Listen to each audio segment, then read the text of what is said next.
রব্বানা যালামনা বলেন রব্বানা যালামনা আনফুসানা ওয়া ইল্লাম তাগফির লানা ওয়া তারহামনা লানাকুনান্না মিনাল খাসিরিন বলে বলে মসজিদে কেঁদেছো, আসরের নামাজ পড়ে কেঁদেছো, যোহরের নামাজ পড়ে কেঁদেছো, মাগরিবের পড়ে কেঁদেছো, এশার নামাজ পড়ে কেঁদেছো। এ বান্দা, নামাজের মুসল্লা যখন বসে যাও, আমি আল্লাহকে তোমরা বারবার বল, আল্লাহ গো আমার গুনাহ মাফ করে দাও।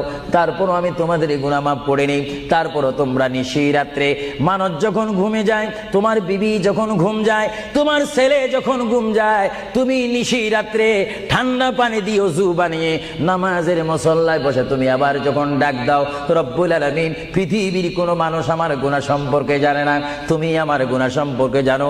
আমি এমন গুনাহ করেছি আমার বিবি জানে না, বিবি গুনাহ করেছে আমি জানি না। আল্লাহ তুমি সব কিচ্ছু জানো। হে আমার প্রভু, তুমি আমাকে মাফ করে দাও। আমার আল্লাহ বলে, তারপরও যদি তোমাদেরকে আমি মাফ না করি, তারপরও বান্দা তোমরা আমার রহমতের দরজা থেকে ফিরে যাইও না।